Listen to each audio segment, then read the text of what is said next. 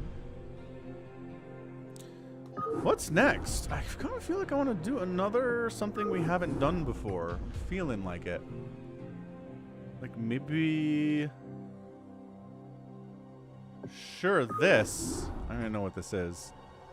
Use map settings. Eruption. Use map settings 8. For ally play, use map settings. Oh. But what if I don't want allied play? Storm this unstable hotbed. So are there any like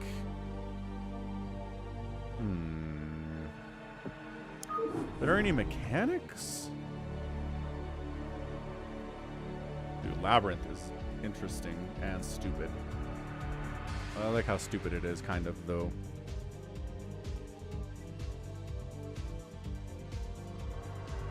Allied play, use yada yada yada.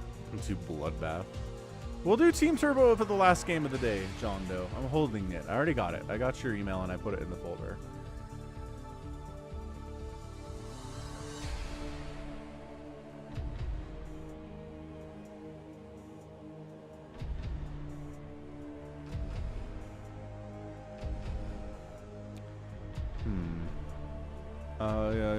Yeah, I got a bunch of Savior games, Dave C. Look, if you go to my channel, and there's a little search thing on the top right, if you click it and type Savior, it'll show a ton of games. Not a ton, but a bunch of games of Saviors that I've cast.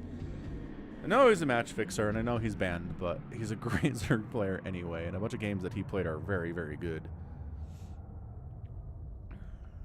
Labyrinth is great. Wow. We'll do Labyrinth then. How about that? Should we free-for-all a Labyrinth game for dumbness? Sure. Labyrinth. That's how you spell Labyrinth. It is not, actually. Labyrinth.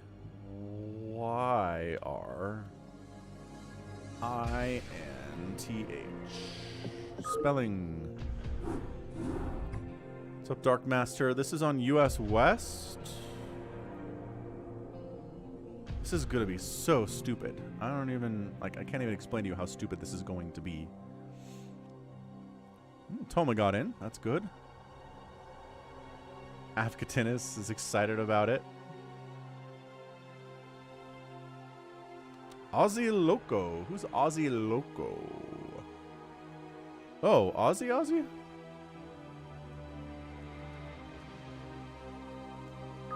Wizard of Oz, maybe?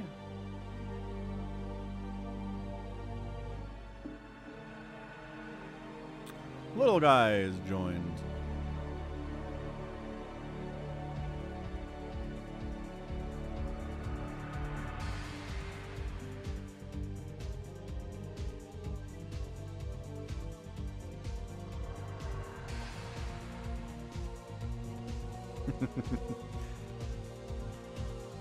Alright, this is all very stupid. Let's go. Stupid map time.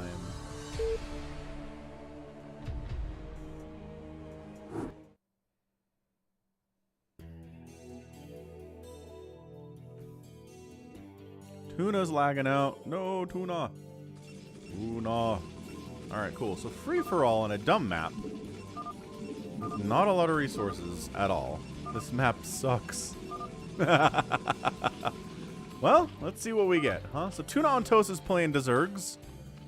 We've got RJB in the top right. We also have Avkatinis playing Terran this time.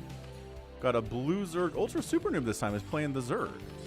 We also have Teal Terran Yimmies in the house.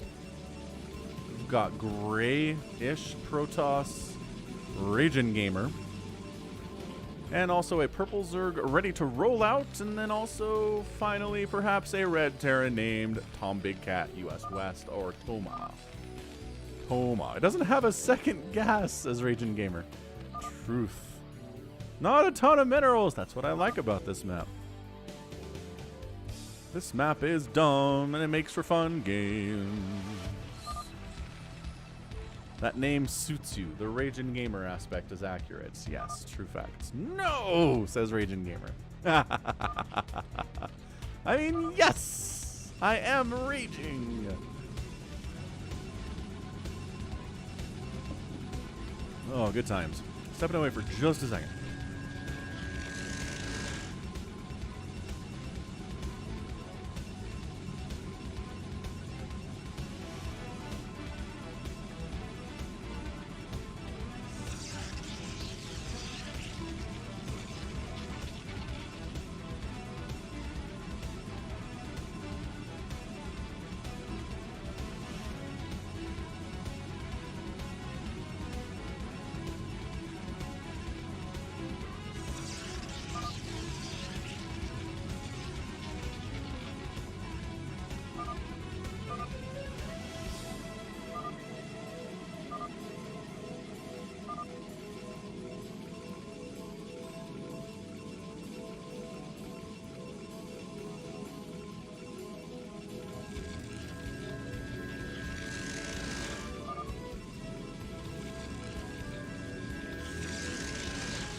And then the Zerglings showing up. Got 4 pulled, huh? Hate it when that happens. Ultra Super Noob's lagging out. What?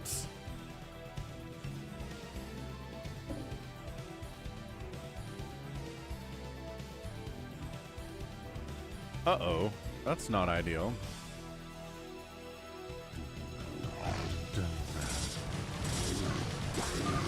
Zealot trying to hold.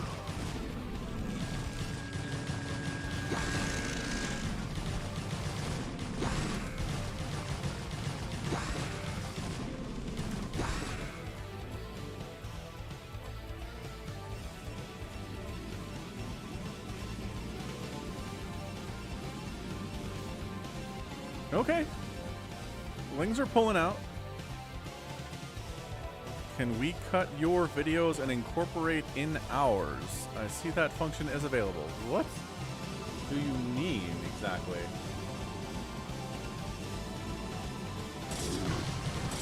Talking about taking clips from my stream? Yeah, you can do that. But then you can share the clips, but you can't put them in your own videos because that'll trigger the copyright bot. Bad times.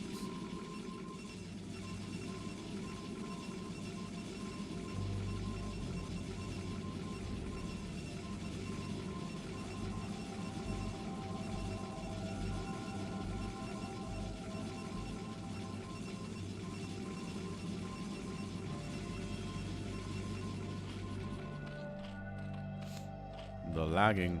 It can happen to anyone. It's happened to me before as well, actually.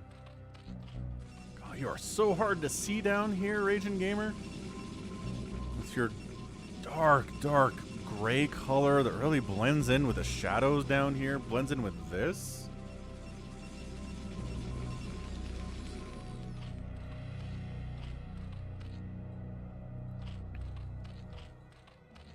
Let's see who's brave enough to try to expand. So far, RJB has been brave enough to try to expand. Also, Tuna on Toast. Makes sense. Zerg player is a little more desperate for that second base. Ultra Super Noobs, same way. Raging Gamer says he's never lagged in his entire life. Well, alright then.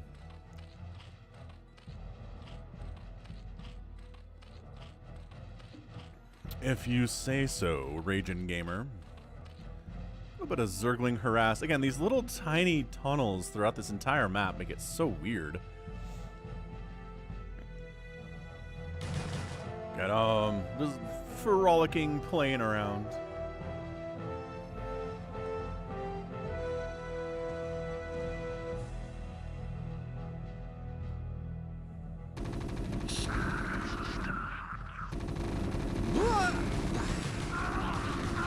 kill as many Marines as possible. Unless the ping on a Roblox server is like 4K. I like you, Raging Gamer. Bit of a push up here towards RJB's base. We've got Afghatinis, handful of Marines. It's got a medic lagging just a little bit behind. Got the hearts on the tank. I love that little degree. Little detail there. Sunken up to defend. Another sunken on the way.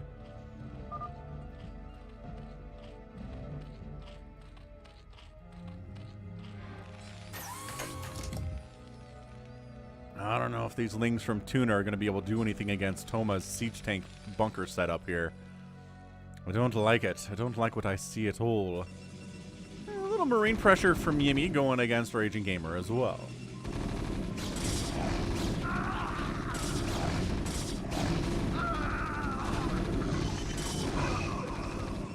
Uh-oh. Oh, he was trying to go Stargates. Kind of got caught with his pants down there a little bit. Marines, okay, they sniped something on the edge. Raging Gamer is yelling. I have lost.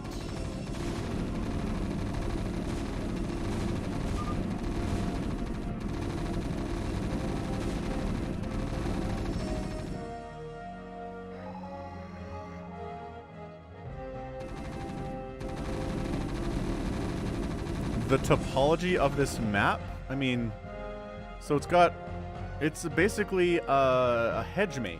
If you ever seen one of those before, or like a corn maze, where all the paths are twisty and turny and narrow, and to get anywhere over the ground requires a lot of just crazy going through areas and around and up, and there's high ground spots the tanks can be on, and flying is way more effective. And Ultra Super Noob's internet is really struggling.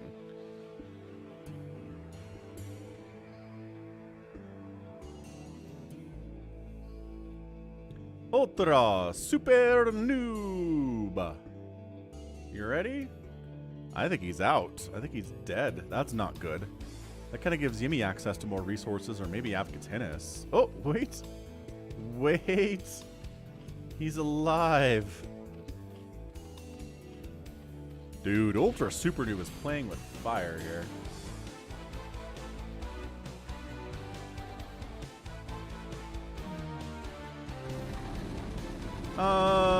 No. Nope. So, like, look, Raging Gamer spawned here. His natural would technically be this.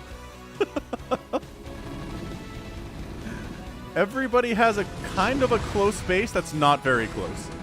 That's why I like it. It's a dumb map.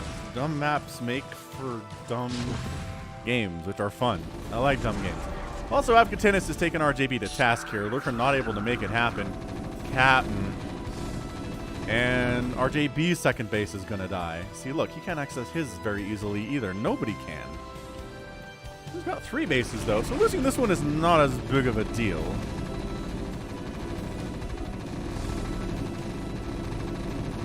Hiding. So the only good news about having a weirdly placed natural is that it's not immediately obvious to your opponent where it is. Whereas they kill your main base, right? Then your natural on a regular map probably is already dead, but on this map, no, this map it's hiding, see? Like, do we think that Afghatinis even knows about this?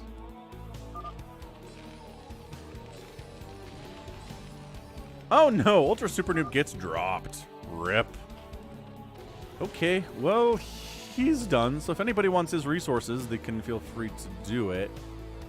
Take them, I guess.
Look at this, man. Tuna on Toast is kind of kicking butt.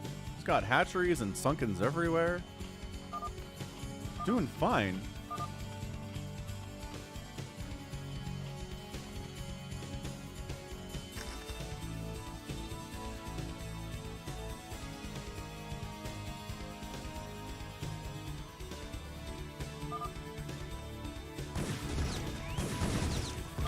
Vulture on Vulture action.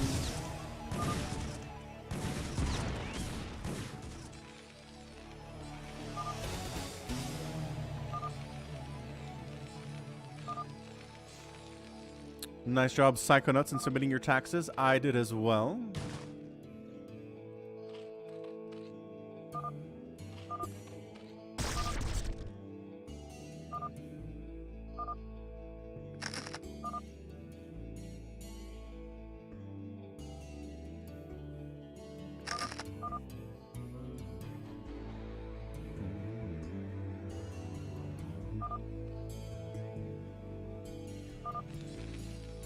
I was going to make a fleet beacon, and then I died. True fact. Because I only made one gate. That is also true. Again, gambled and lost. So ready to roll out. It's got a couple bases here as well. Yimmy's one base in it. He has access to some stuff. Interesting. Oh, Raging Gamer.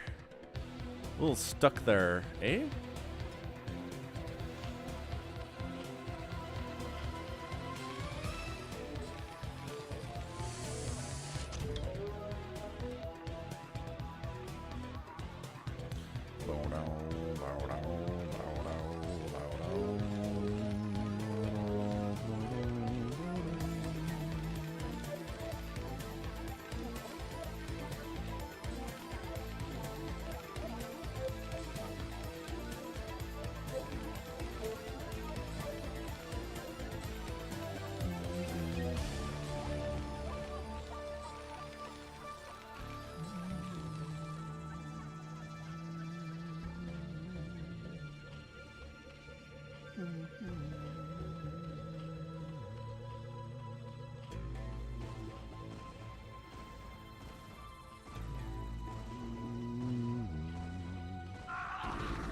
Little drop here from Afkatinis, trying to harass the RJB a bit, but he's fine.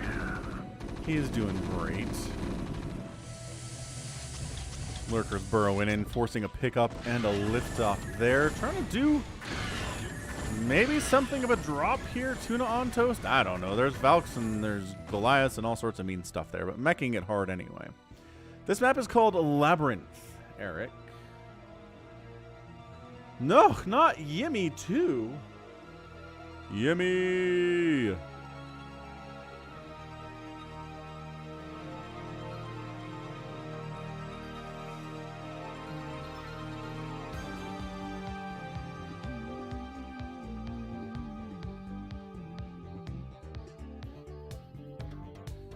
Yimmy. 2 people lagging out.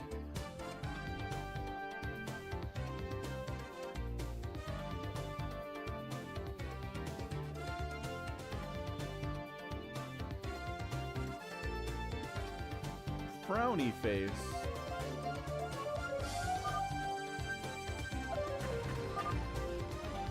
Raging Gamer, one more person down. Let's go. Yimmy, what happens? Too many people's moms are trying to use the phone during this game. God, I gotta say, I never really did ever play StarCraft on the phone line. Because I had my friend who lived down the street, he had a whole LAN set up in his basement. So I'd just go over there and play. So I never had the phone problem. But for just basic internet usage, though, yeah, we had dial-up at my house. And you'd be trying to chat with somebody on AOL Instant Messenger, and then somebody would use the phone, and we'd be disconnected. And good times for sure. Until we got a second phone line in the office, solely for internet, which I'm pretty sure is dead now. I think my parents are solely on cell phones at this point. I think they got rid of the landline. Took them a while. I mean, my dad's retired, so I'm pretty proud of him for doing that anyway, but... A battle cruiser from Afghatanis wanders its way... What? A battle cruiser wanders over. Andrew Hayden, thank you for the super chat. Mike the Mutalisk appreciates it, and I appreciate it too. Thank you. And the battle cruiser dies to all of the Mutalisks. And by that I mean 10. It's not all of the Mutalisks, but, you know, whatever. And then a little bit of harassment here on Afghatanis' side. I haven't literally looked at Afghatanis all that much as base. He's got some bases, though, but thank you, Andrew. Appreciate it.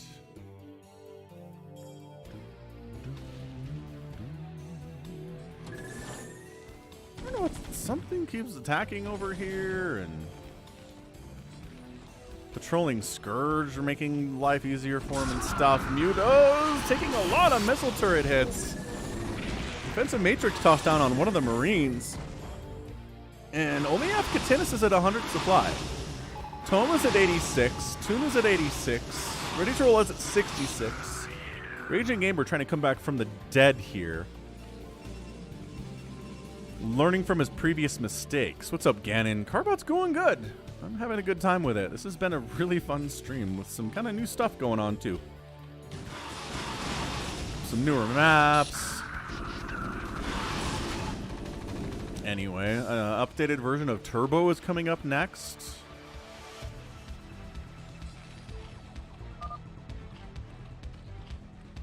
RJB wants low latency. Interesting. I wonder what that's all about.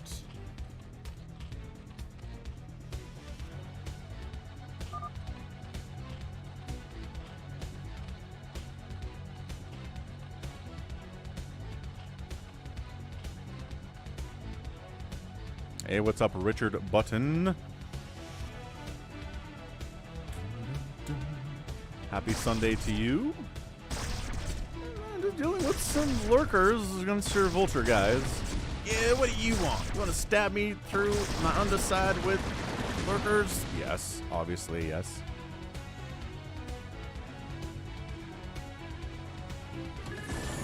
Oh, okay, big old flight of the Valkyries here. Tuna moving in. He's trying to take down Toma. And the unload. Getting some stuff done.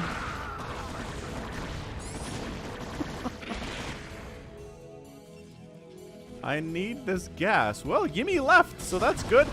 Meanwhile, Toma taking some hits. He's down to 56 total supply. His Goliaths are not holding very well. He's got some siege tanks, but they're way out of position to defend his main because of, again, you have to go all the way around to get to your second base. And that is really hurting Toma right now. Starport, gonna die. Factories, gonna die. Some Mutalisks come in to assist, I guess. That's fine, too.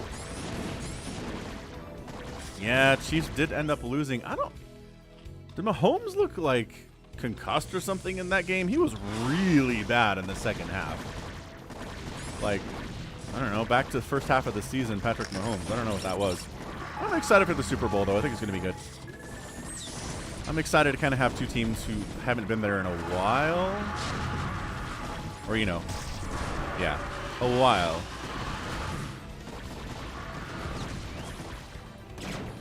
Okay, also some some serious battle cruiser marine stuff here from Afghatanis against RJB.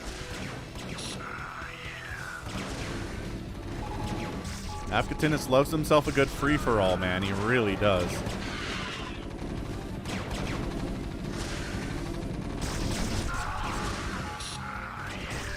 We'll scan to see these lurkers dying. RJB is getting knocked down to around 60 supply, if not less. Yeah, 57 now.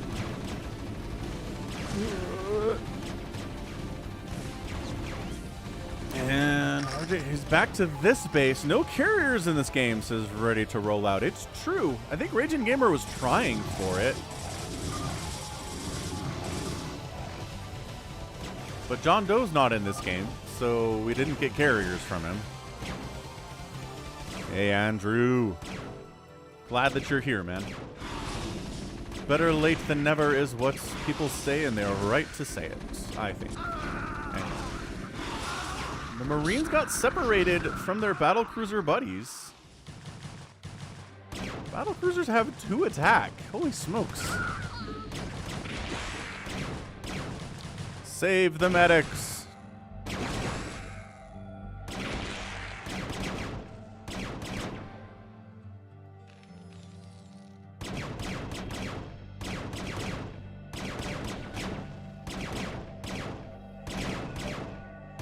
Richard Button bets Rams 30-20 over the Bengals. Okay. Seems fine. I like Burrow a lot. I think Burrow can score more than 20 points against the Rams. I believe. It's hard for me to pick, honestly. So RJB, he doesn't have a lot. I mean, he's got 7,000 minerals and 400 gas. But he's losing his hatcheries and his production capabilities. So his ability to make Scourge is a little bit off. Some Dark Swarm Hydra would have been absolutely ideal. 2 yellow SCVs stopped and put their heads together. Okay. You know, getting this gas I feel like is a good priority for you Raging Gamer.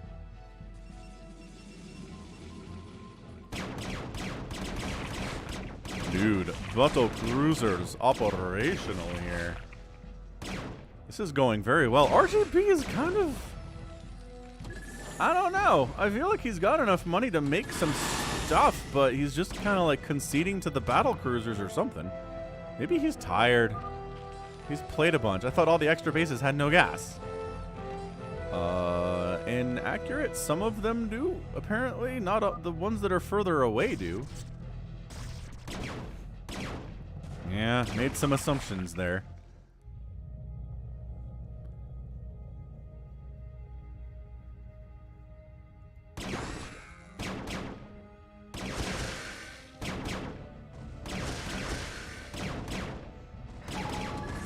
Yeah, so he does.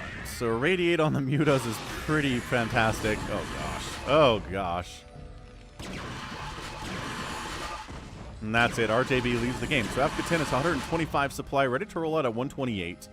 Tuna's up to 103. A little bit of Ling stuff inside Tomcat's base. Tomcat trying to sneak an expansion that's going to get absolutely crushed by battle cruisers, which is not ideal. Woo! Good old Yamato tossing down, one-shotting those missile turrets as intended. Yeah, Dave, see, there are a lot of bitter St. Louis fans for sure. I can understand it. I get it. But yeah, now you get to watch the Packers on TV every week, so hey. Win for Packers fans in the area.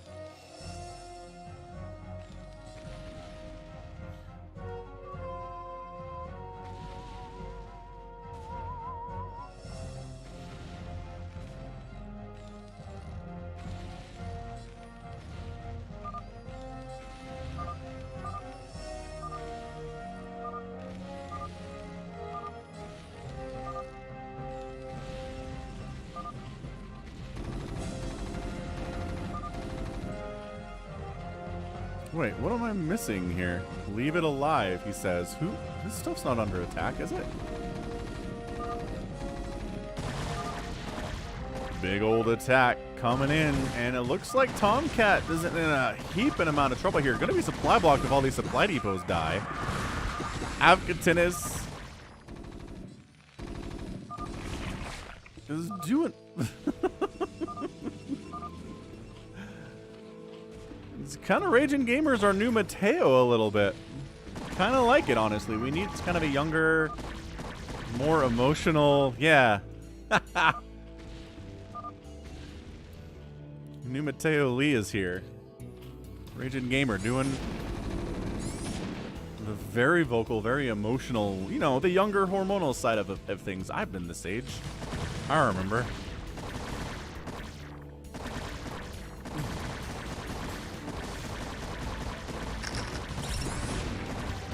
Yeah, Thomas fully supply blocked here. 18 available for 34 total used.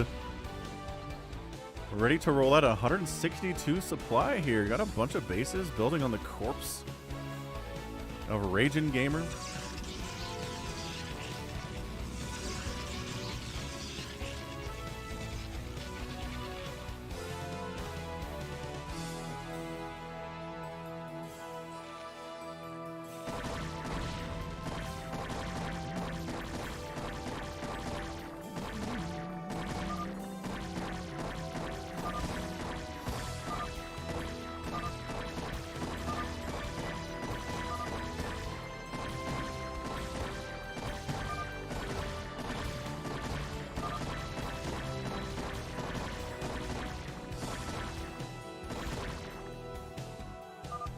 Oh, this. Oh, this is his pylon. He doesn't want Afghatanis to kill his pylon. Or this one either, I guess. That's what he was saying. I need the supply.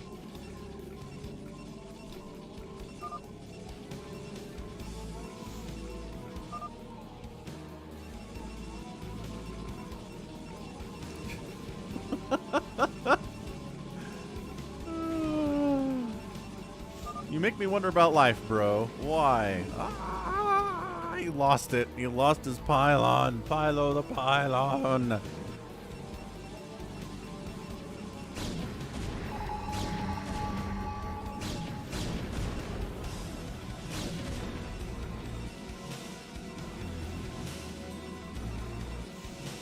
I think of Mateo every week because somebody brings him up in every single stream that we do. I hope he's okay. Like, I really hope he's not, like, grounded from the computer for the rest of his life. Zero Hawk 315, thanks for the sub. The Infested Terran appreciates it as well.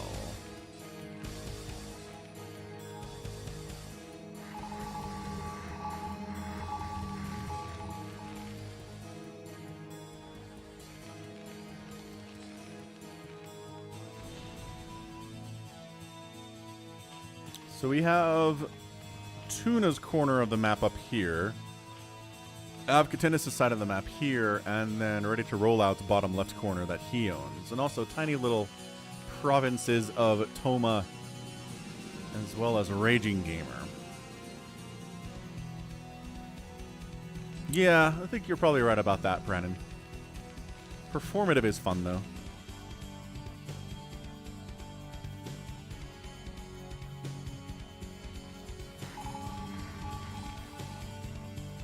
Yeah, my oldest is 13 right now, and we've had talks about how, look, man, when you're 13, you have a lot of emotions that are strong, your hormones are running rampant, your brain's developing, you're feeling weird and left out, and everybody feels that way, man.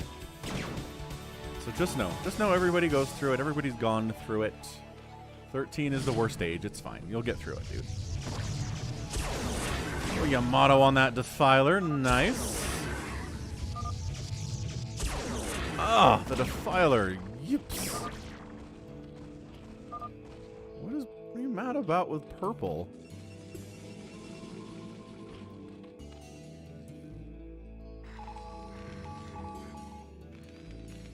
I'm trying to figure out what the heck you're talking about, Raging Gamer.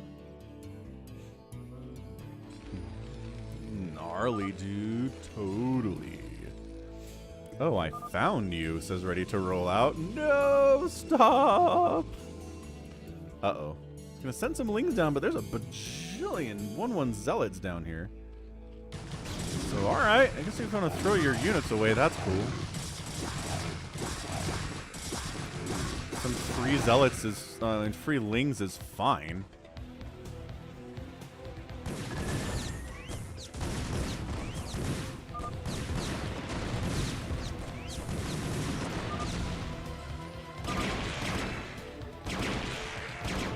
Trying to unload maybe some Dark Swarm up here, maybe some Plague. Ah, gets a Dark Swarm up. And like 2 Hydralisks, which is fine, I guess. And then you model the heck out of them. Yamato ignores Dark Swarm for reasons because it's magic. That's why. Bunch of Irradiates coming in here too. Tuna kind of getting hit on multiple sides here from multiple Terran players. Yes, Savior Sword, it is. That's what we're doing today. Magical Mystery Bad Blizzard Map Tour.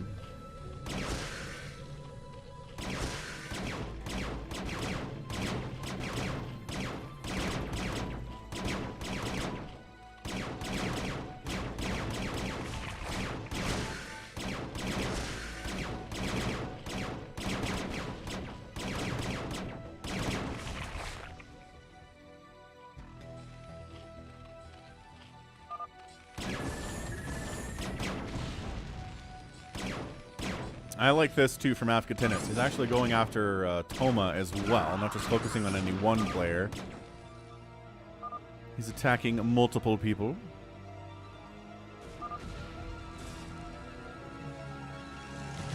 Ah, the Lings did end up winning.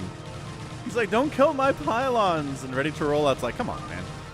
It's cool. We could do a Crazy Critters next week. That sounds really dumb and fitting.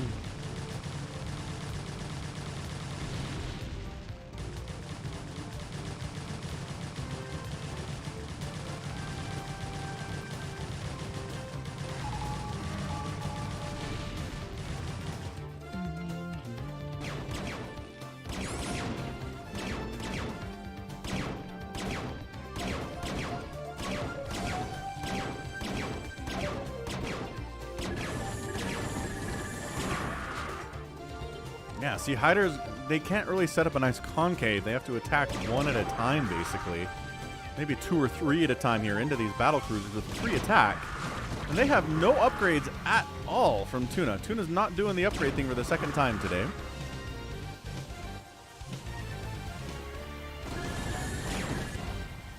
And then some Goliaths come in and the battle cruisers do get taken care of. Excellent.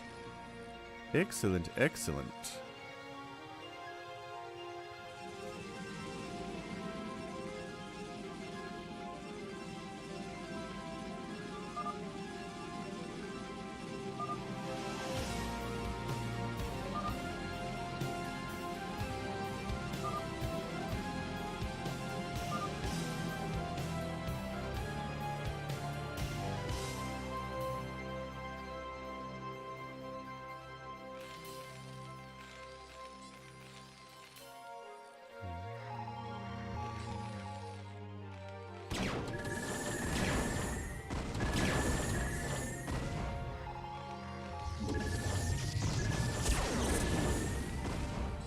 Yamato.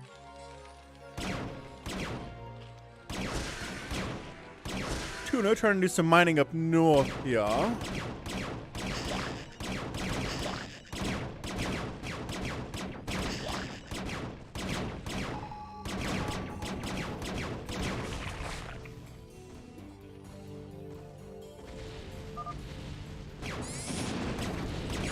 Raging Gamer asking for a gas base.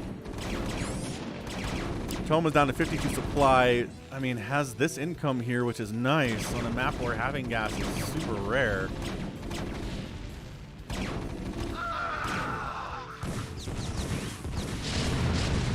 Fighting against siege tanks with Vultures is super ideal. By that I mean not ideal at all. This map is called Labyrinth. Bien.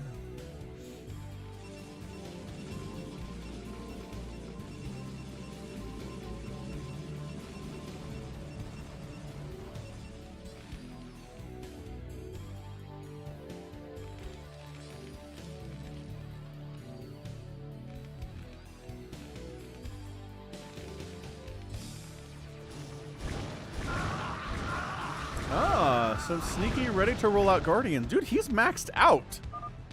Wow. And dude, this is crazy all of a sudden. Dude, kill these tanks. There you go.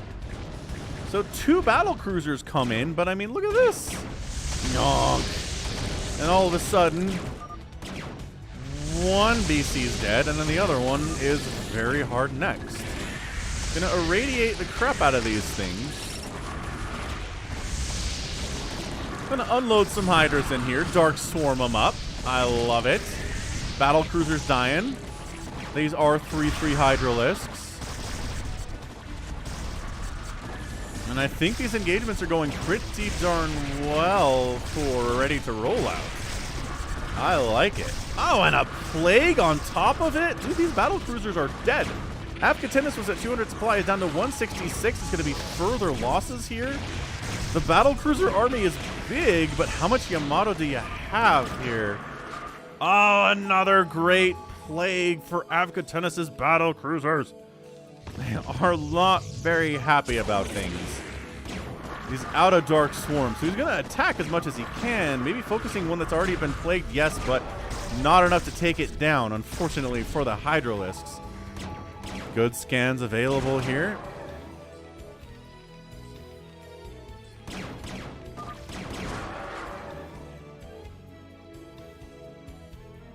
The Guardians are like, run! Tuna's out of money, I think. He's trying to kind of rebuild on one of his bases that has some resources left on it, sure. Yes, Dorp, Avik. Oh, drop. Drop Avik. Stop killing overlords. Trying to go for some drops here, says Tuna. My overlords are dead, not a good time. So, the repair is the smart move, because it's cheaper than rebuilding them, but it does take a while, and it's going to drain those resources. Good, good, good repair. Love to see a good repair.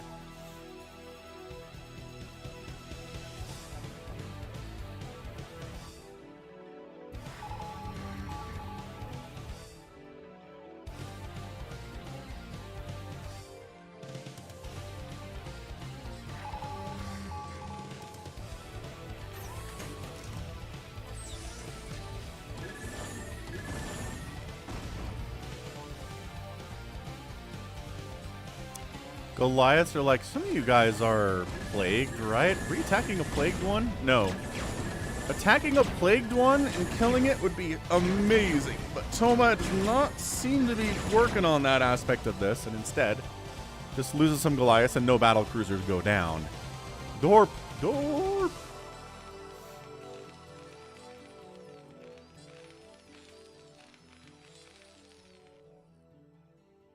Yeah, some restoration play would be amazing on those BCs. This is what I like to see. About 30 minutes in, map mining out a little bit. Dropping on Avcatinus is one of his many, many bases he's rolling with right now, which is not ideal. If you're anybody who's playing against Avcatinus anyway. Raging Gamer is just turtling and desperately hoping that nobody decides to kill him before the end. He's rolling 115 supplies, not bad.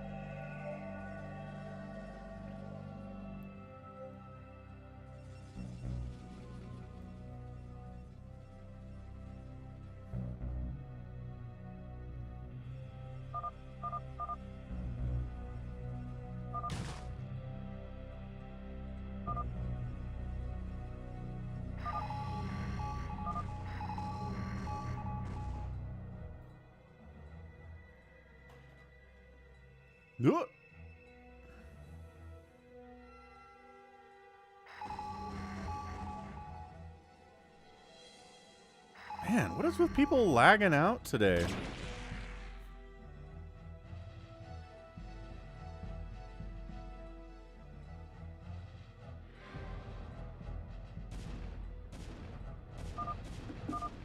You dropped me.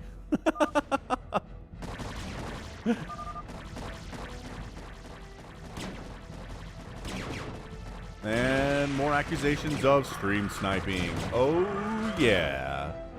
My favorite part of everything in the world. So we plague the zealots. And have adrenal.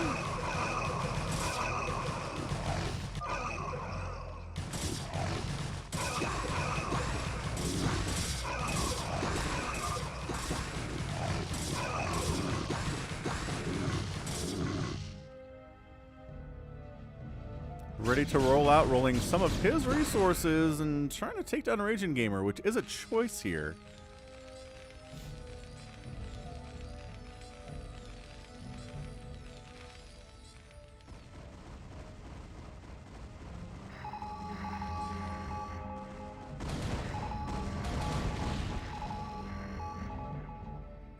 He killed his own pylon. Oh, his sneaky probe stuck behind the pylon that's been there for like half an hour. Ah, that one. I see now. Alright, we're getting down to it here. 178 supply for ready to roll out 190 for Avcatinus. I think we have a battle of titans on our hands here. 1v1 almost. Still, there's always the possibility of someone playing Spoiler, who's not quite at their level, but after a huge battle between those two players. And ready to roll out is taking, I don't know, like losing units on this attack seems like he should probably be saving his resources for Avcatinus, but you know, That was pretty effective, I would argue. A pretty effective play. Raging Gamer is a dead man. You made carriers after all.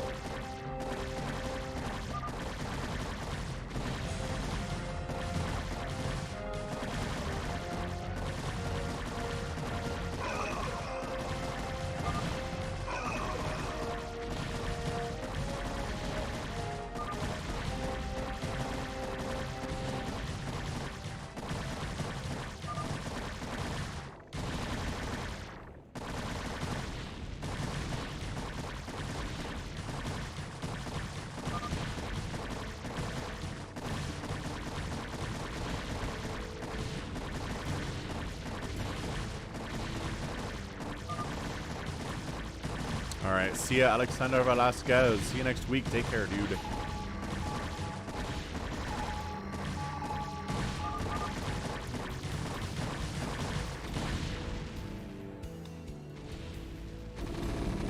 Oh, and then Afghatinus finishes him off. Absolutely brutal. Battle cruisers pushing through on Tuna here. 14 supply left for Tuna. Stepping away for a second, watching the carnage.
This is a free-for-all, Becca.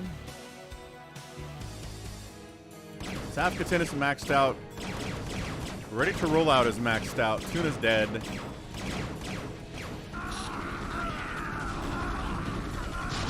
Toma kind of threatening a little bit, though. He's got a decent composition to deal with Afghatinus is rolling with anyway.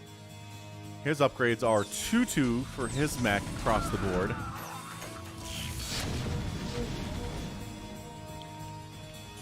Where are the battle cruisers at, though? There they are. And they've got 3 attack and 2 armor. So we're going to defensive matrix the battle cruisers, try to keep those alive. Big engagement here, though. Don't chase into the missile turrets, Toma. Don't be doing it.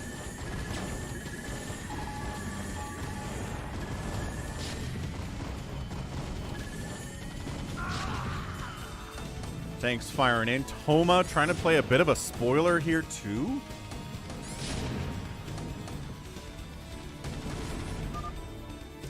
Raging Gamer.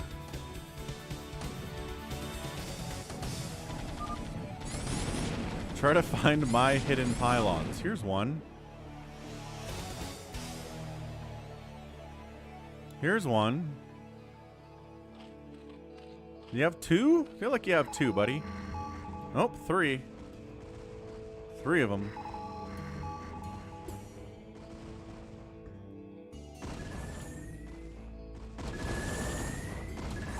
Yeah, Toma's actually doing some work here to knock Avkatinis down a bit, so ready to roll out now has a 40 supply lead on him.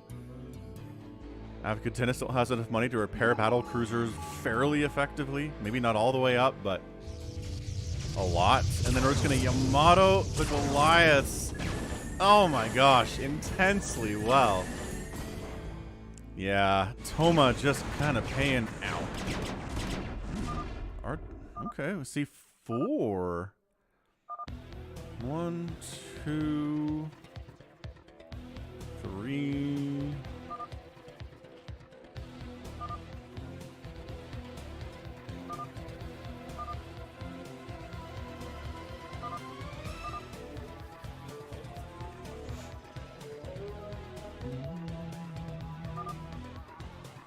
Oh, I see 4 as well. Okay, so 1, 2, 3, 4. There we go. So John Doe taps out. Guardians, I mean, really? We're doing Guardian? Okay. Well, the battle cruisers make sure all the Guardians die. Defensive matrix is up here. Oh my gosh, it's so many Devourers.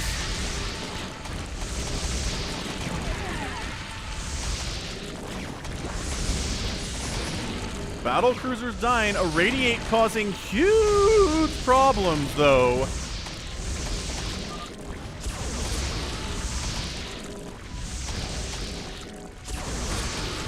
Yamato doing great against these guys, too. Energy low. He's attacking one at a time. What is this? Avkatinis 102 supply, ready to roll out 143. Yamato's happening. What? Is Tuna coming to assist? Dude, Tuna gets the plague down. Tuna not dead yet. He's assisting on the takedown of Avkatinis, supporting his fellow Zerg player. But also a bunch of Ling Hydra stuff is causing some problems down here as well. So a lot of production facilities here going down. A lot of them barracks, which I'm not sure how much Avkatinis cares about those, but killing the starports would be pretty nice since we're kind of committed to battle cruisers for a little bit here anyway. Dude, ready to roll out could very easily end up winning this game. Although Avkatinis is always the gosh darn favorite in these free-for-alls, right? At least the standard ones, not necessarily turbo. I just watched my Zergling realize it's a Zergling live in CARBOT skin. It is StarCraft live in CARBOT skin. Taking a break from school. What? I don't know what your sentence means, Fuyan son. I'm glad you're here, though. So Avkatinis, who would lose all of his production facilities, not ideal. Irradiates are getting tossed down on all the things, though. Supply blocking Avkatinis, extraordinarily possible, yes. 127 to 75 supply, rebuilding some tech structures. Avkatinis recognizing that is a requirement if he's going to win this game. He can't just win with what he has. It's going to be tricky. Toma rebuilding a new base in a sneaky location as well.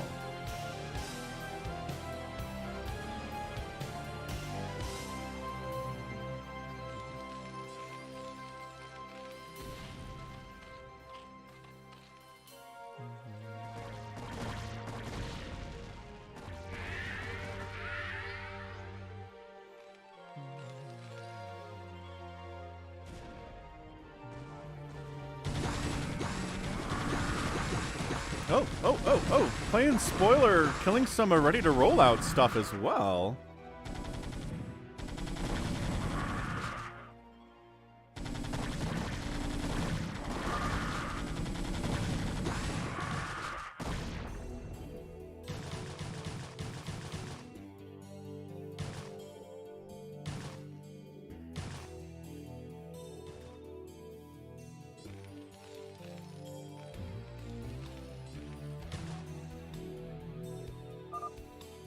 R4T leaves the game. Hugh was obsing. Does he feel like it's over? I don't think it's over by any stretch.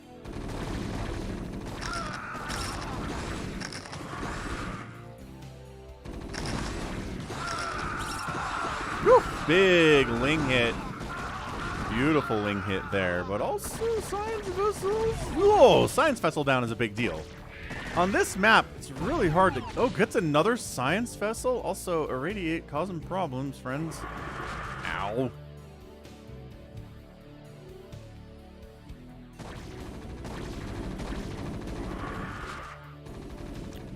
$161 to 77 supply. Dark Swarm up. Immediate retreat from the position. Command comes in. Afghatinus running for his life right now.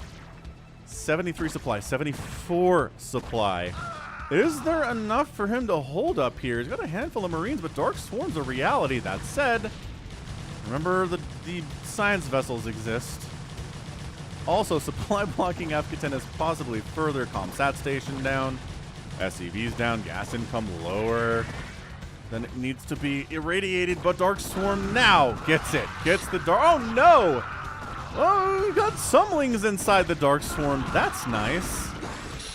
But I don't think he can push through unless he holds in the Dark Swarm and... Dude, Spider Mine's not happening. Spider Mine not engaging. Now out of the Dark Swarm. Get back inside the Dark Swarm. Ready to roll out. You can do okay here, I promise. But, man, everything dies here from Afghatinus. It is 169 to 68 supply. It sure seems like ready to roll out. It's going to have enough to get here. The Irradiates are good. The Zerglings are chomping up these Marines. They got 3 attack, but no armor. You're evil, Red. What the heck did Red do? You just find some Overlords and kill some of Tuna's Overlords? Is that what that was? Just casting random plagues. And Afghatinus holds for now. But once again, ginormous bunch of units here from ready to roll out. Afghatinus. He just can't make as much Zerg stuff. As much stuff as the Zerg player is making. And I'd be checking every base on the map if I was either of these players and had the wherewithal to do it.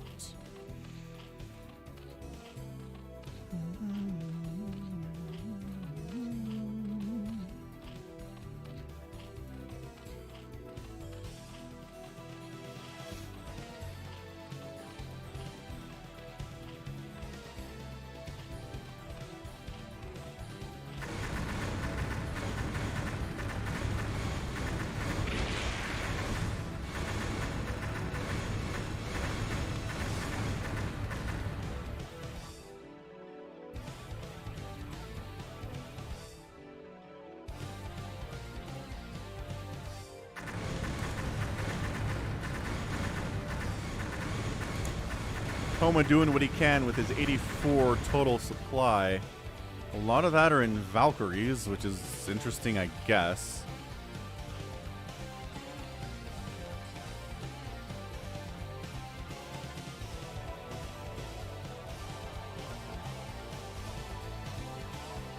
Oh.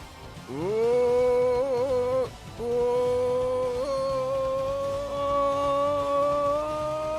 Oh. Okay, he found it. So we found Afghatinus' final real source of income here. It's not particularly well defended. Some of those SCVs do make it out alive. I don't know if they're going to make it through this gauntlet right here, though, is the larger problem. Yeah.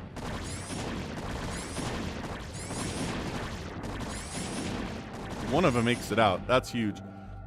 I mean, one SCV is much, much, much more than 0. And one of Raging Gamer's sneaky hidden pylons is getting discovered.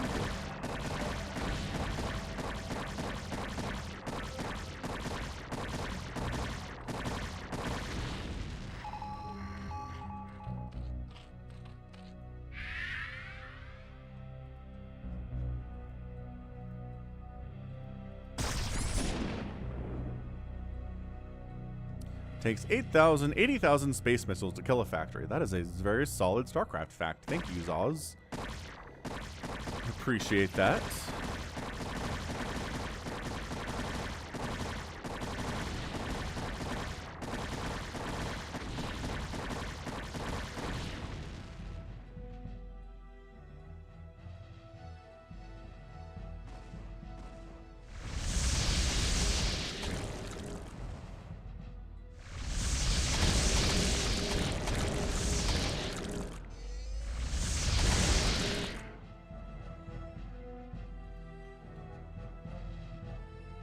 Buildings do not get acid spored. Did I know that? Did I know buildings are immune from acid spores? I'm not sure that I knew that, actually. Learned something new today. Huh. Toma just casually flying around with his Valks, trying to see what he can see, kill what he can kill, you know. Valkyries only have so many limited things they can kill here, and they're actually straight up going after, oh boy.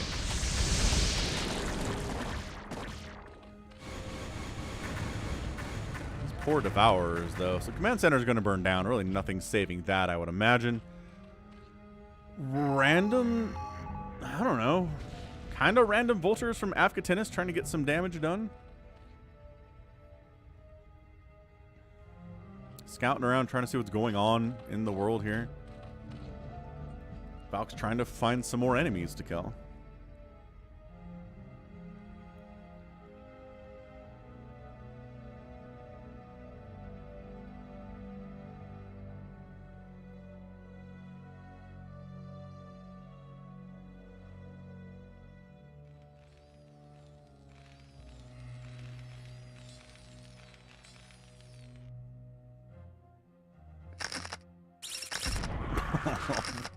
This is why you put spider mines wherever you can on the map if you're a Terran. Just because, you know, you never know when you'll kill 3 Hydralisks with one. Get a beautiful amount of value out of it, right?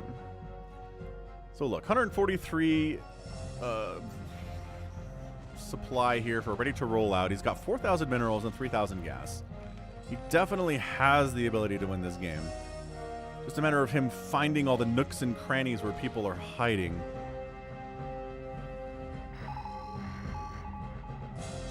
And at least he's heading north. So the Hydralisk Centipede heads north. Yeah, apparently Toma's still mining somewhere. Ah, here, he took this base.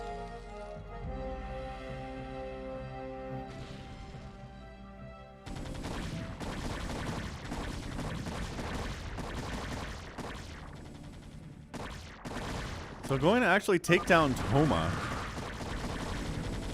for the Overmind? What is happening?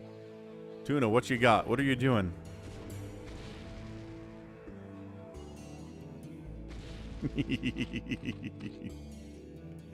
Super long distance mining from a single mineral field that has 400 minerals left on it.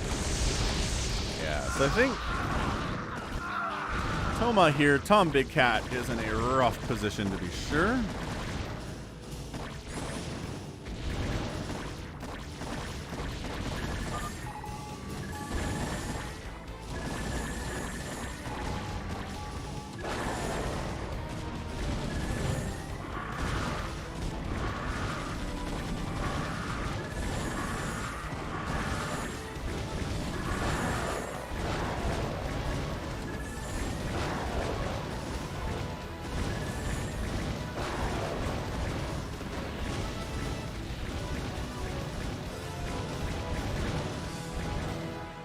Afghatinis heading south on a mission.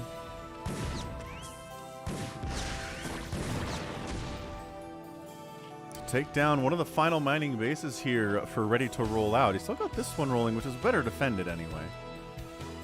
Bunch of Marines. Again, having the upgrades would be not... Oh, he's actually got armor now. Okay, so he had 0 previously. He's up to not 0 now, which is 2.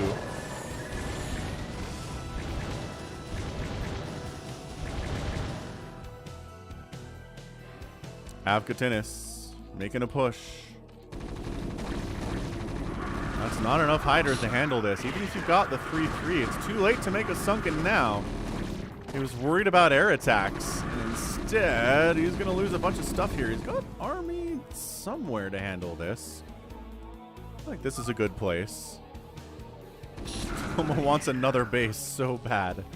Yeah, that's what free-for-alls are all about, is just wishing you had that one more base. You washed your Ling plushie. Got it.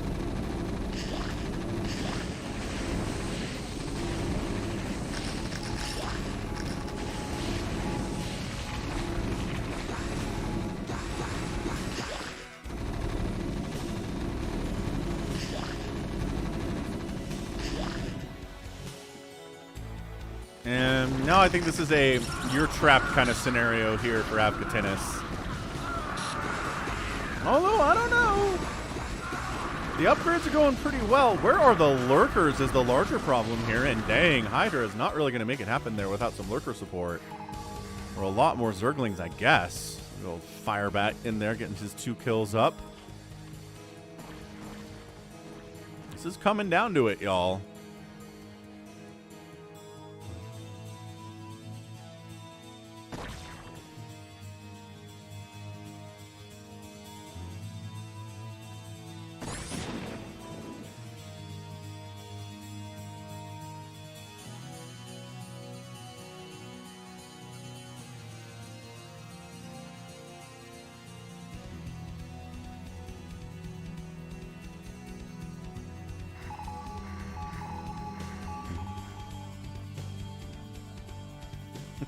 Thanks, Brancassette. I feel like we can definitely get 150 likes. I feel like that is wholly doable. Why are you sacrificing Lings to this? 1 Marine for 3 Lings is not a bad trade, I guess. If you are, you know, in the situation you're in. But man, minerals are low for ready to roll out all of a sudden.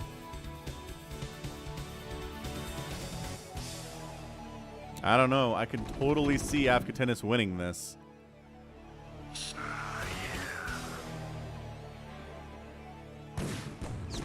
Trying to do a little Vulture micro. Nope. Little Marine micro. Yup.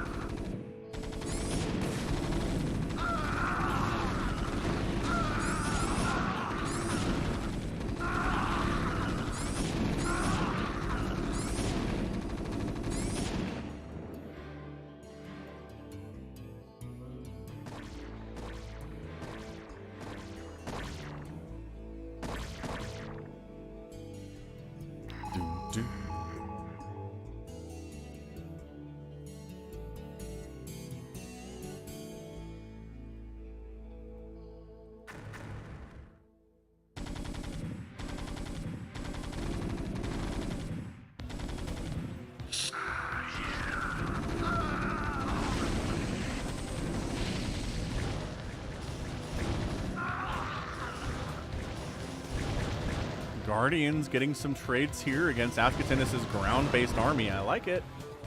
That is a flee from the Guardian position. Why are you pulling back? Like, what are you worried is going to show up here? It is largely just going to be Marines from Avkatinis. They're the most cost-efficient unit here for sure. Just really want to avoid getting plagued. Brancassette. Thank you for the super chat. Thanks for encouraging the likes, too. Good to have you here again, good friend. Brancassette. Falcon Paladin 2024 indeed. I'll run for president. I'll make The Rock the president, and I'll be his running mate. He's better at this stuff than I am. Better at presidential stuff. What I'd like to see is maybe some... Dude, these Devourers, though. These Devourers not doing everything you want them to. Hey, what's up, Mike the Hydralisk, member of the channel, Mike? You were asking me a question and then hit enter prematurely. Oh, no.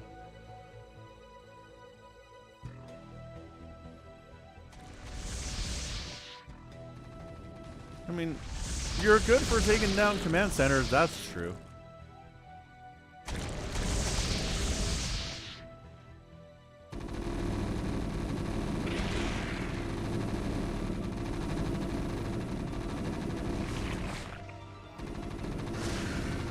You ever host a Desert Strike UMS map? No.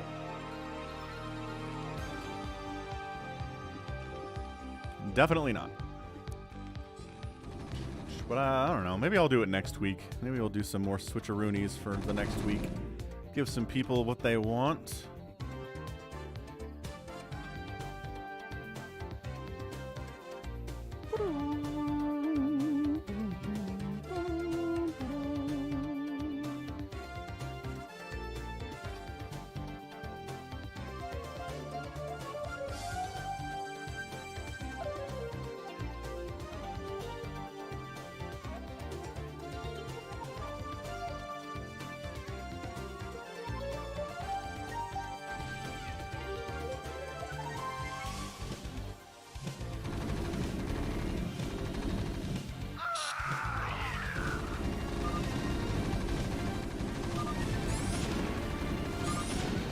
Raging Gamer's tired of playing Roblox. Sunken Defense sounds fine.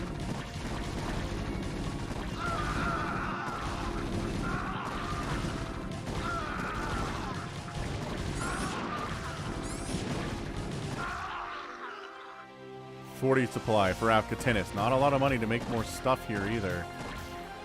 The Dark Swarm, as always, helping Zerg get a lot more value out of his units. Pull back! I found a mineral base, says Toma. Really? Hot didgeridoo.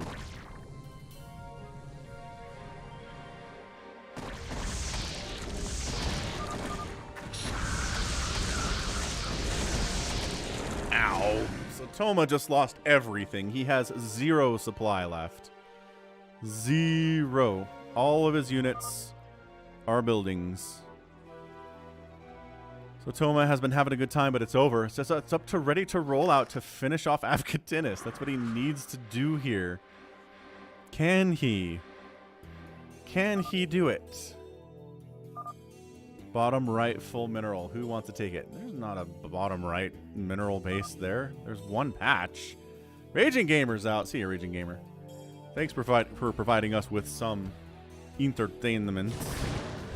Oh no! The Dark Swarm is assisting the Marines. Get out of... Oh, there's a Zergling in there, though. There's a single Zergling in there, though. Which is dead funny. Oh my gosh, that's funny. Alright, they're coming out of the Dark Swarm. They're gonna fight. No, don't do that. Ow. Ow. Good game, John Doe. Wait, what? John Doe is not in here. Marine count not good for Afghanis. You can make one more Marine. No, Raging Gamers pylons. Why?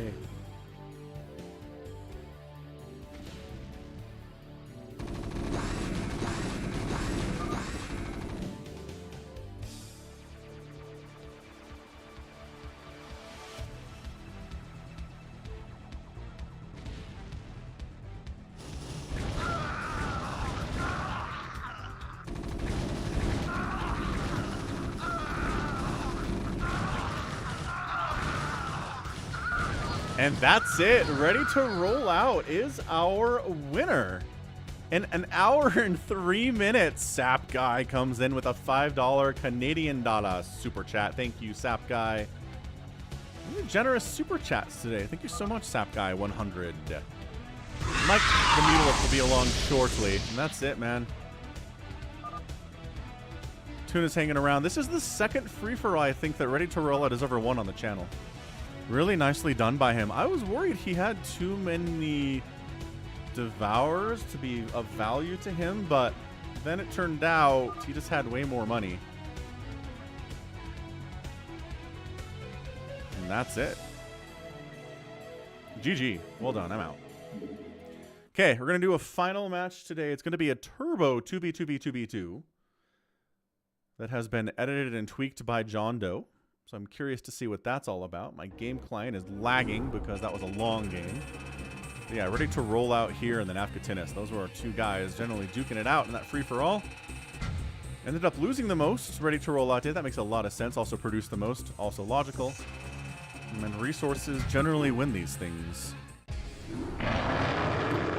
Sap Guy becoming a member. Oh, remembered for 19 months. Re-upping the membership at the Hydralisk level. Thank you so much, Sap Guy. You are the greatest. You have won most supportive viewer today. All right, last thing. The very last thing today is going to be a new and improved Turbo 2B2B2B2 map. Team Turbo 1.1. It says die in the middle now. That's new. And it should allow you to be next door to your teammate this time.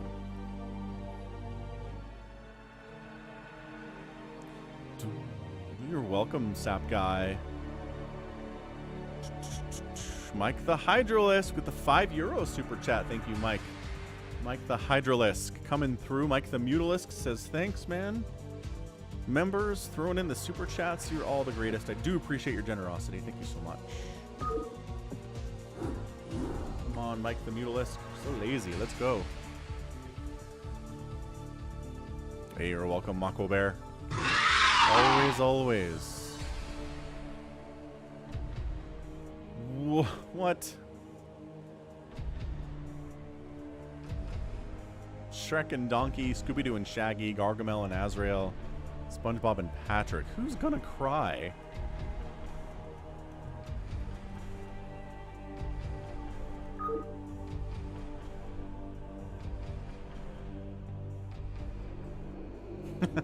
Fine. H-Mungus?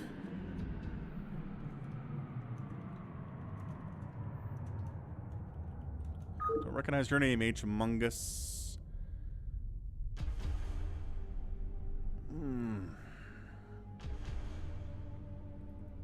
I'll message you in comments. Okay, H-Mungus, let's go. RJB usually likes to do these. Am I streaming Super Bowl Sunday? I certainly am.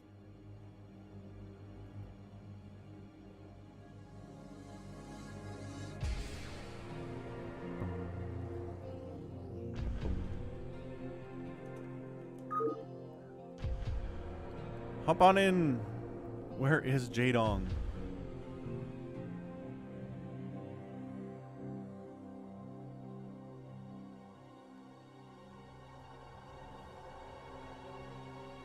Ready to roll out. It's coming back. He wants another victory here.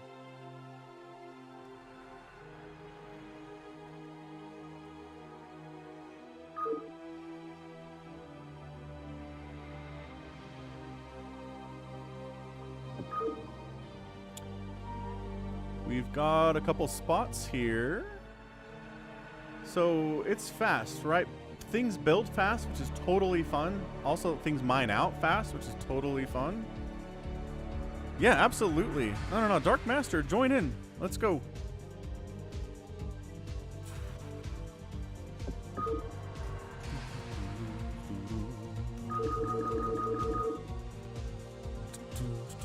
Hop on in, Dark Master. The password is SOC. The game name is Falcon 2B2B2B2 Turbo.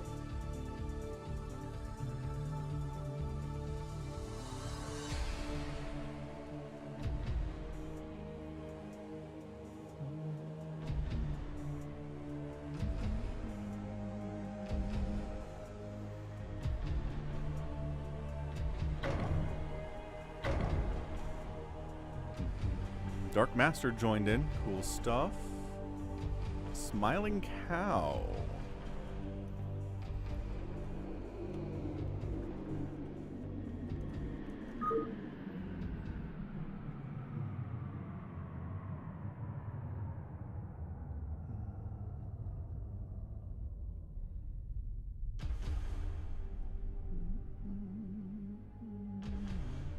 Got one more spot if you want to hop on in. It's just for fun. This isn't serious business here. Anyone can play, Mr. Poo Poo. Alright. Are John Doe and Afghanis on the same team? They certainly are.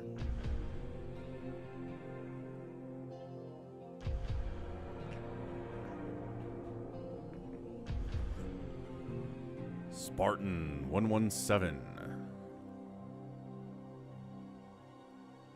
All right, I think we're good then. Let's go.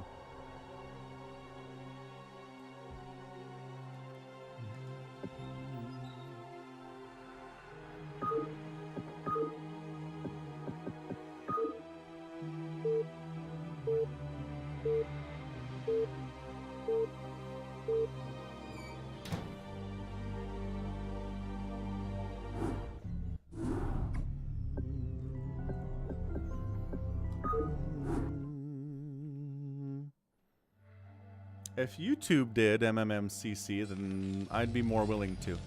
All right, left side. Excellent. We've got Team Red, SOS339 and Tuna on Toast. Their teams. They're a team. They've got a little bridge between them, which is awesome. We also have Team Purple, who is Toma. Tom's here, and John Doe working together. That's a pretty strong one. Team 3 is going to be Smiling Cow and Dark Master. 2 players new to playing with us, so I don't know what to expect from them necessarily. We also have Spartan 117 and Avkatinis on a team. Don't know what to expect, honestly, from Dark Master, Smiling Cow, Avkatinis, or Spartan. So this should be interesting. Or SOS. 339, actually.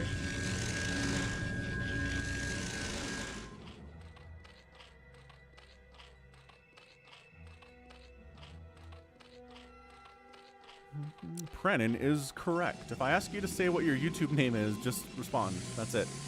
Don't tell me you're messaging me somewhere that I can't see, and then keep doubling down on that story. That's it. I don't really have patience for it. Piggy Pig. Paladon. Artosadon.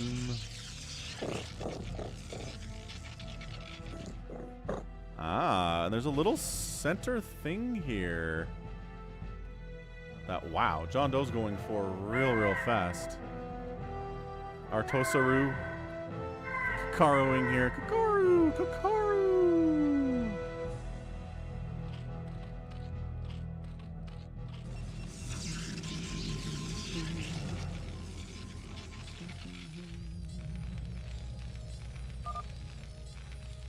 Ah, there it is. I knew it.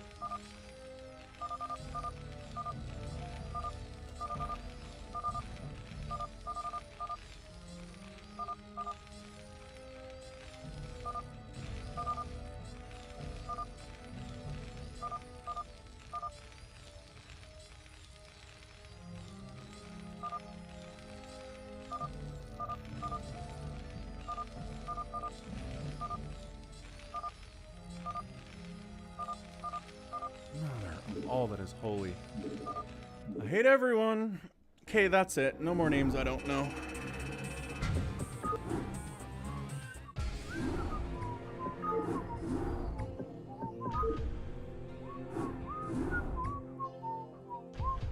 We're not playing this game anymore. I don't know who you are. You're out.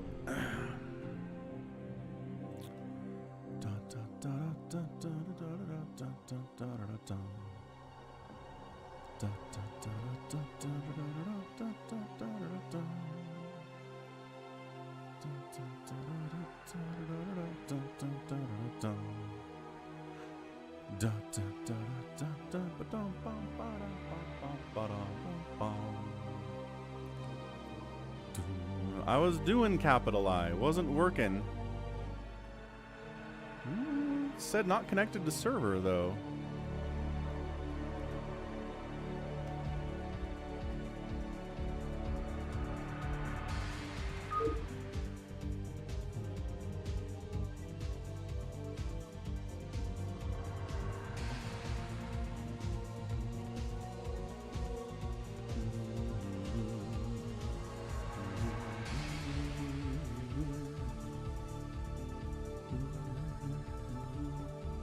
It's just trolling, Eric. It's an internet staple. Let's try this again.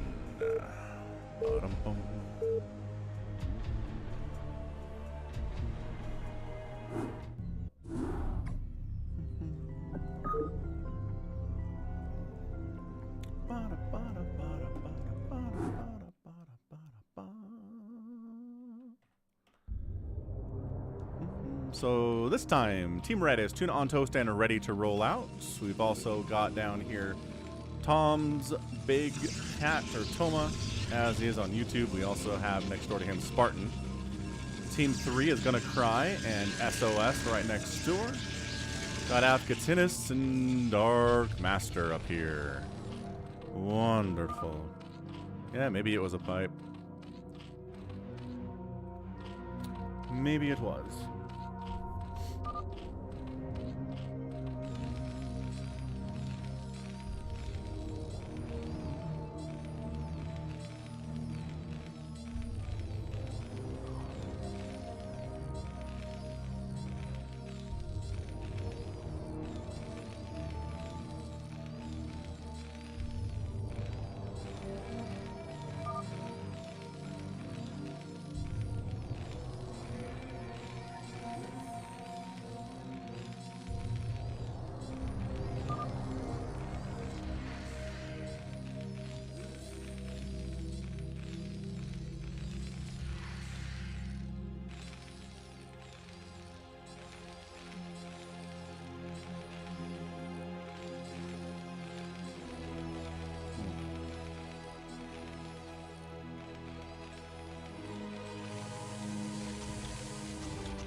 center getting taken here by John Doe again.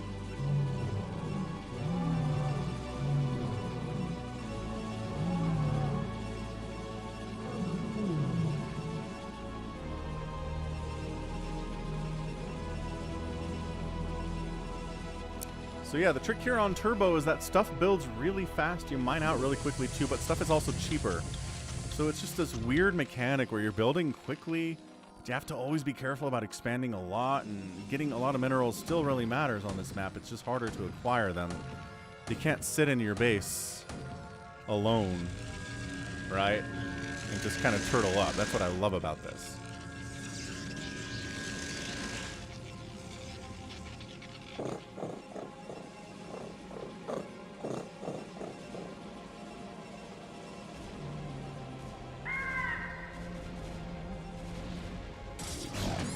Bit of a Dragoon attack coming into Toma here. He's got a couple tanks out and some Goliaths. He's trying to fight. Is his teammate can assist? Nah, he's too busy going after one of John Doe's bases that he's tried to take here. Which he's going to try to focus down the Nexus, but also is there enough to hold for his teammate down to the south? Is the question. Oh man, he made some Wraiths. That is not going to work against this Dragoon play. Not at all. Not even the tiniest of bits. Siege tanks got siege mode. That's nice. He's going to be able to hold this and stay alive, which is great. And then, of course, John Doe's got his traditional 3-minute 8-carrier army, which is, you know, how StarCraft works.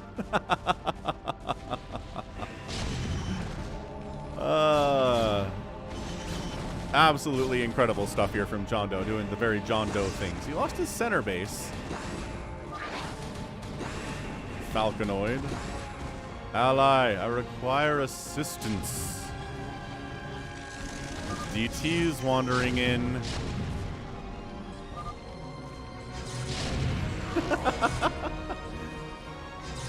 Always mass carrier expand. It's true. John Doe, same play style every time on this map. DT's causing problems. He's building a ComSat station to try to stay alive here. Teammate is more interested in dealing with defending himself as carriers are incoming here. Team Blue is definitely under assault real fast.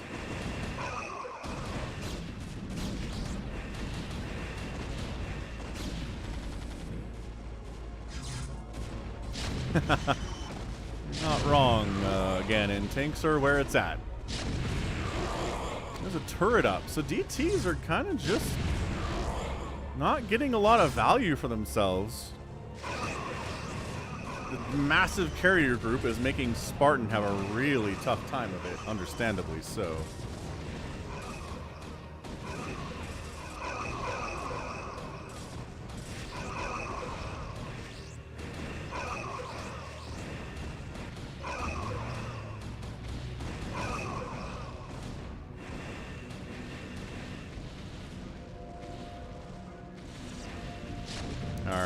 I mean, interestingly enough, it's Toma, who's holding on here more than his teammate is, which is the problem.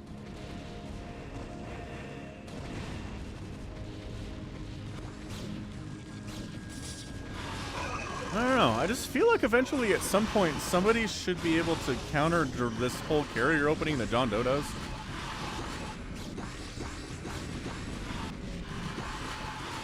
Like, just go right into maybe Goliath play or something, get Charon boost real fast. How many Goliaths can you make, right, is the question, in 3 minutes?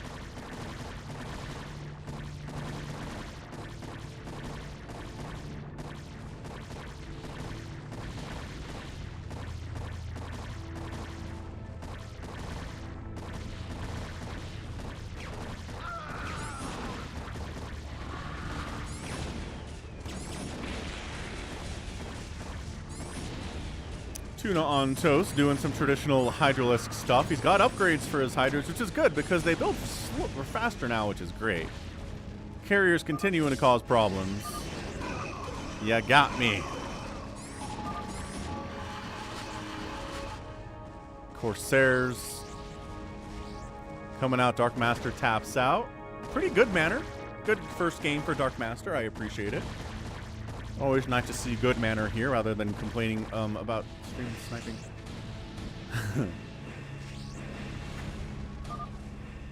And making Valkyries here. Spartan also calls the GG. John Doe responsible for 2 separate players tapping out in about the 30-second span.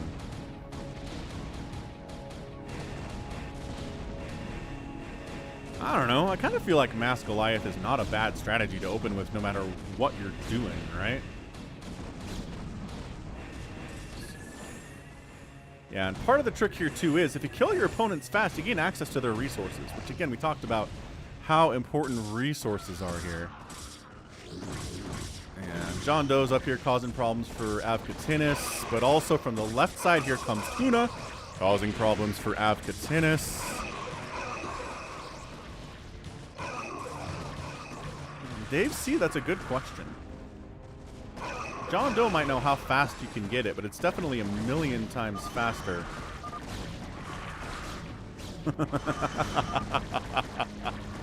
Avkatinis mad at the map.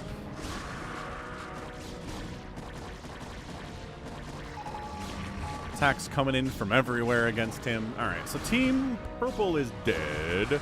Team Teal's looking really good just because John Doe is on it. He stasises. Okay, there were some Goliaths out for blue here. But the stasis is a big deal for sure. Missile turrets trying to do what they can. Coming out of stasis into a beehive is just never a great idea. Why is the turn rate 12? Because it's always 12 unless someone asks me not to?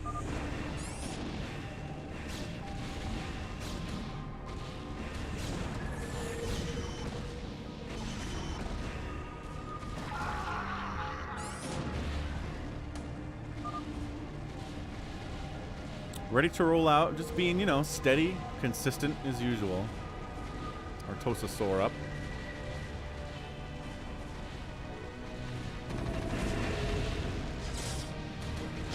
Yeah, how many Marines can you make?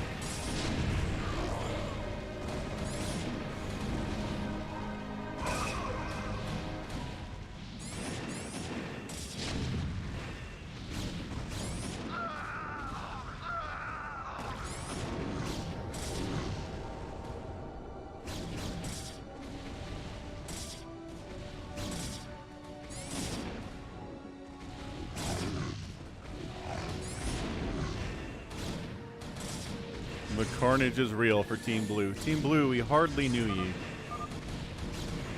You fought with 3 guys. It's true, Tom, you did. That is sometimes what happens on these maps.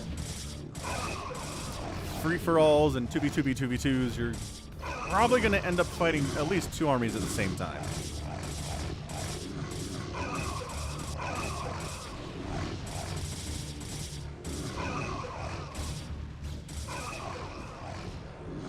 I don't know. I've never had anyone complain about 12 before. I've had RTB tell me to put it on 12, but no one complains when it's on 12. CCC.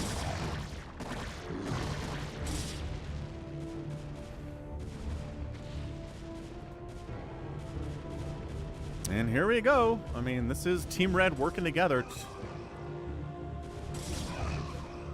Tuna on toast, ready to roll out, pushing across the map, pushing on Teal. There's a lot. I mean, this is really quickly turned into a red versus teal scenario.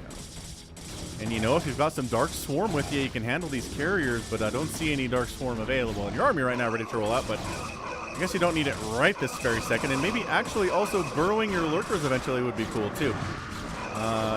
Instead, I don't know where this guy's going. Kind of A-moving, I guess. So they're A-moving and stopping to the A-move position and not burrowing. All right, fair enough. The Hydras are winning pretty well here. Actually, the carriers... Oh, the carrier army got stasised up by ready to roll out. Okay, that's fine.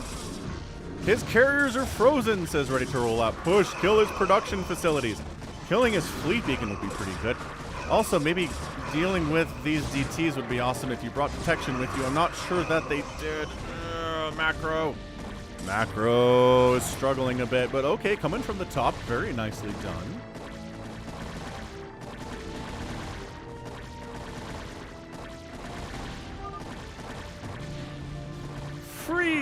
Did he get it again? Is that another stasis? I don't know what that is. A move forever.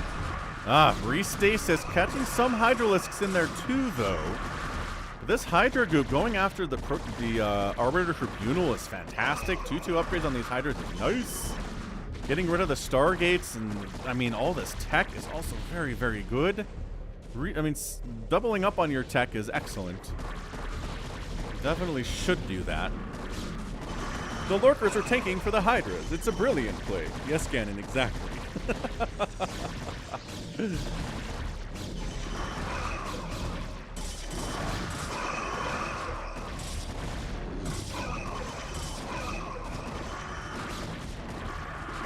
I mean, I don't know. Killing tech, I think, is always good. Sure, it rebuilds fast, but it's still time. And everything moves faster in Turbo, so it tracks.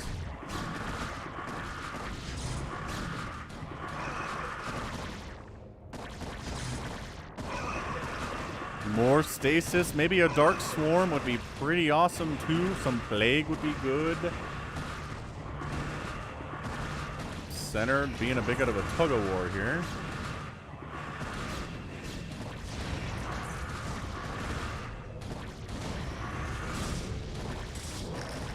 Oh, there we go. Some Dark Swarm is coming up, or possibly some Plague. Hard to know what is available here. Ended up stasising these Hydras. I don't think that was necessary. They were probably dead anyway. Probably dead anyway, eh? A bunch of Corsairs here are going to go down. These are SOS Corsairs, specifically. Somebody lagging out a tiny bit. There's a lot going on here, in all fairness. 3-3 Zerg alien upgrades are complete for the Hydralisks.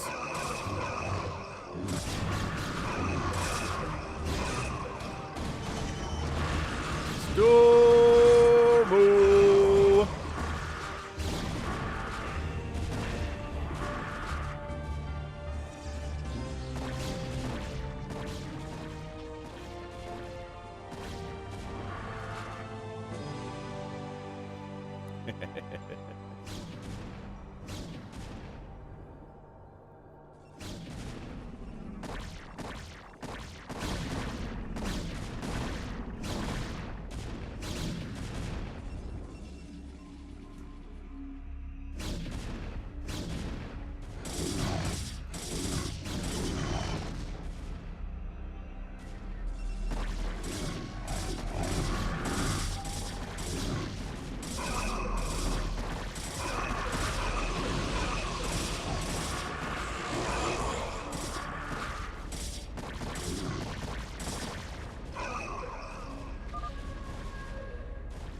Oh, says SOS 339.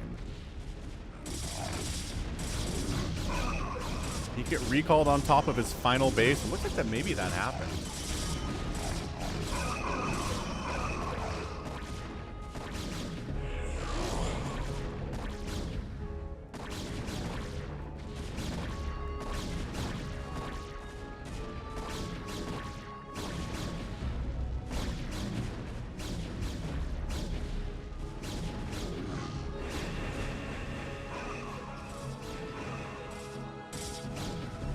Okay, going after one of the bases here for ready to roll out. That isn't defended at all. There's a Dark Archon in the mix here.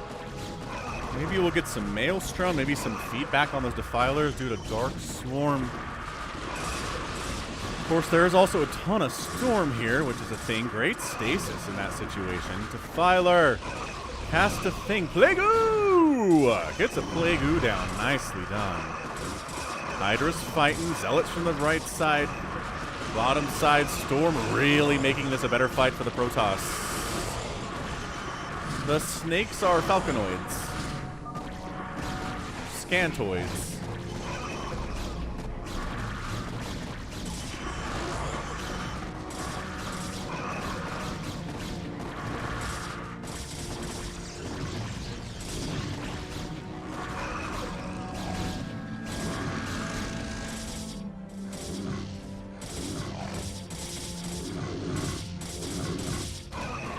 Man, this is maybe one of the better just kind of like 2v2 battles back and forth across this map we've ever seen here on Turbo. This is great.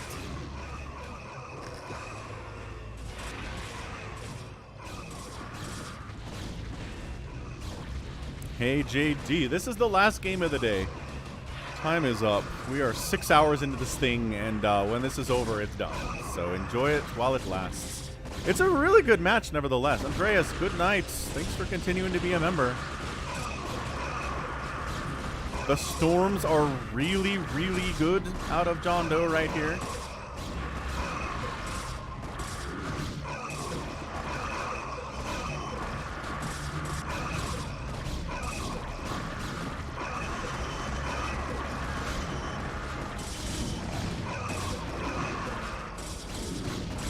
Yes. Only +1 attack though. Ready to roll out and better upgrades for his Dragoons here for sure. He'd be killing these carriers more quickly with upgrades. He'd be tankier with upgrades, etc. Some Zerglings coming in to try to assist against these Dragoons. Zealots countering them pretty effectively. Does Team Red have detection in this area? Is a larger question. My gosh, there's battles all the way up there too. Holy smoking Zola.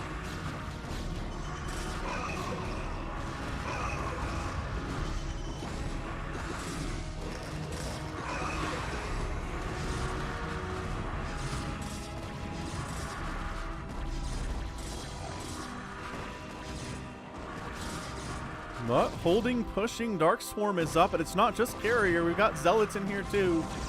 Zealots, Dragoons, Dark Templar wreaking all sorts of havoc on the undetected bases with no detection available to them. Another stasis up.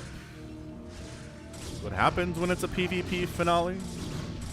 I am arguing that, yes, upgrades make your units better. Hey, sounds good, Sap Guy. Have a great rest of your Sunday. Take care, man.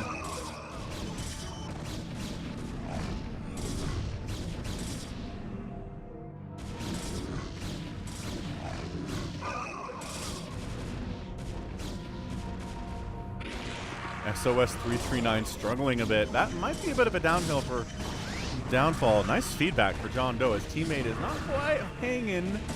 But that's okay. Ready to roll out, struggling a bit here too. I mean, numbers-wise, it definitely looks like John Doe has an advantage. He has more supply combined than his two opponents right now. So even if SOS 339 is not quite maxed out, he's still going to be all right. Hey, Becca.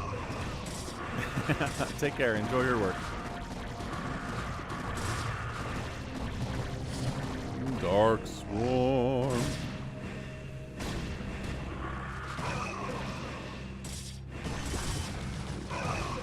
The Dark Swarm.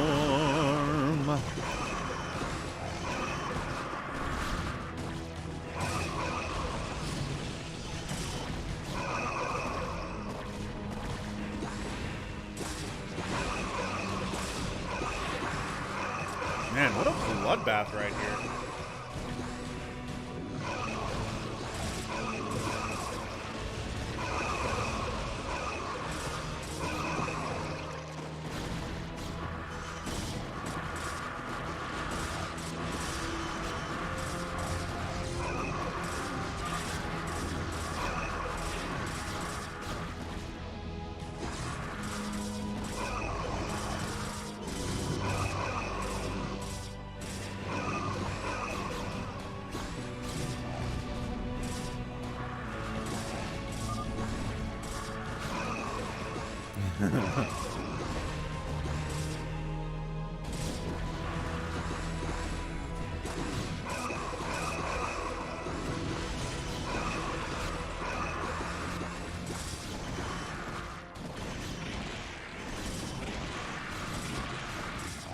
Toma, I'm glad you had a great night. You were good today. I want to see you play again next week for sure. Very fun, but it is looking bad. Tuna and Ready to Roll Out are only at 140 supply. John Doe's at 196, even if it was just that. But, I mean, there's even some support here from SOS a little bit. Got 25 supply of Zealots. I do love the yellow Zealots charging in here. Absolutely.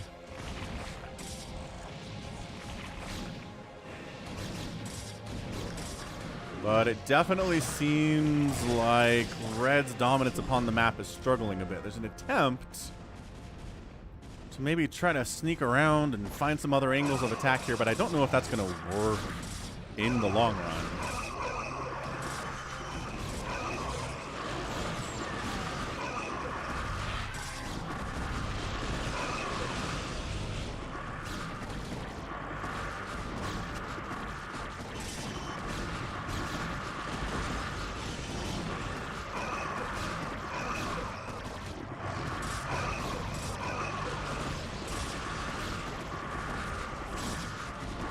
Yeah, if you plague, you still gotta do the damage to kill him. At least there's detection to deal with DTs, but suddenly Tuna's down to 70 supply. He's just getting pushed hard. His production's all here. He only has 600 minerals in the bank. A stasis comes down and kind of saves the day a little bit. Oh, maybe that's more of a stasis. Yeah, so stasis on one of the couple of the carriers here, I guess, maybe causing a bit of a bottleneck, so they can't jump on these hatches right away. Ready to roll out, forgetting his teammate is connected with his base.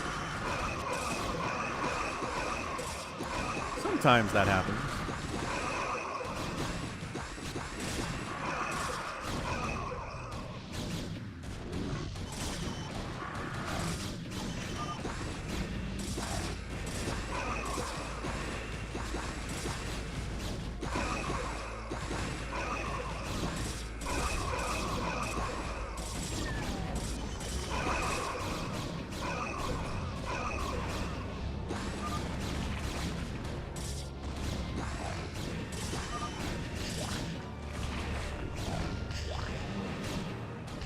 There are no bases here. Also, sneak down the right side. Once again, another Hydra attack. Ready to roll out is 44 supply, feeling like he's tapped out. Tuna as well, just too much John Doe carrier stuff. Which one's purple? Yeah, purple's John Doe. Carrier Doe. True fact. GG lads. Ah, see, some more good stuff from SOS 339. If I'm going to be beat, I'm glad it's by John Doe. Ah, some more good mana from Tuna. This is a lot of good mana right now. It makes me happy. Thanks for carrying, says SOS. You know, I'd feel the exact same way if I were you.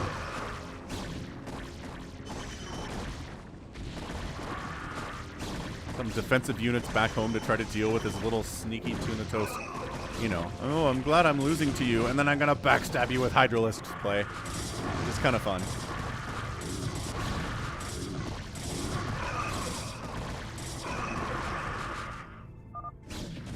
Tuna taps out. GG, John Doe and SOS 339 are your winners.